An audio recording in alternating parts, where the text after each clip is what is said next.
Hello guys, তো দেখো আজকে আমি কচু রান্না করবো। এই দেখো, এই কচুগুলো আমাদের এখানে পাওয়া যায়। এই কচুগুলো চাষ হয়, সারা বছরই পাওয়া যায়, খালি বর্ষার সময় না, এমনি সবসময় পাওয়া যায়। খেতে দারুণ লাগে, একটুও চুলকায় না, ভালো সিদ্ধ হয়ে যায়। কচুগুলো দেখো লম্বা লম্বা, খোসাটা একদম পাতলা। খোসাটা ছুরি দিয়ে খোসা উঠানো যাচ্ছে। তাই কচুগুলো সেদিন গিয়েছিলাম মেয়েকে আনতে হোস্টেলে, ওইখান থেকে নিয়ে এসেছি। 1 কিলো কচু নিয়ে এসেছি। 3টা কচুতে 1 কিলো হয়েছে। তো এখন কচুগুলো আমি ছাড়িয়ে নিয়েছি, 3টা ছাড়িয়ে নিয়েছি। 3টা লাগবে না, আমি মানে আধা কচুতেই হয়ে যাবে, যে কজন লোক আছে আমরা হয়ে যাবে। তাই ছুলে রেখে দিয়েছি ফ্রিজে আধাটা।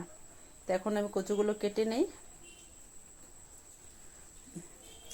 এই আমাদের এখানে সবসময় পাওয়া যায় না, এই কচুটা পাওয়া যায় একটু অন্য অন্য জায়গায় পাওয়া যায়, তাই আমি গিয়েছিলাম সেখান থেকে নিয়ে এসেছি। এটা তরকারি খেতে, ভাজা খেতে, যেরকম রান্না করলেও খেতে ভালো লাগে। তাই আজকে আমি তরকারি করব, মাছ দিয়ে করলে আরও বেশি ভালো লাগে। সকালের মাছ, আজকে ভীষণ বৃষ্টি হচ্ছে, মাছ আসেনি, আর উনি ডিউটি গেছে, আনতে পারেনি। এই যে কচুগুলো আমার কাটা হয়ে গেছে, এইভাবে কেটে নিয়েছি। এখন কচুটা আমি সিদ্ধ করে নেব, সিদ্ধ করে রান্না বসাবো। কচু সিদ্ধ করা হয়ে গেছে, কড়াই গরম হয়ে গেছে, কড়াইতে তেল দিয়েছি, তেলও গরম হয়ে গেছে। এখন জিরে ফোড়নে দিলাম, তারপরে দিয়ে দিয়েছি কচু, সিদ্ধ করা কচুটা দিলাম, হলুদ দিয়েছি, লবণ দিলাম। লবণ হলুদ দিয়ে একটু ভালো করে অনেক সময় ভেজে নেব। এই কচুটা একদম যে গলে মিশে যায় তা না, মেশে না, একটু নরম থাকে, যে গলে ব্যাজ ব্যাজ হয়ে যায় না, এরকম শক্ত শক্তই থাকে, খেতে ভালো লাগে।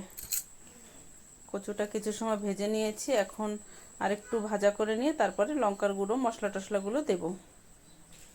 কাঁচা লঙ্কা দিয়ে রান্না করে খেতে পারলেও ভালো লাগে। কয়েকটা কাঁচা লঙ্কা দিয়েছি। আর এখন দেবো 1 চামচ লঙ্কার গুঁড়ো, আর 1 চামচ ধনে জিরের গুঁড়ো দেব।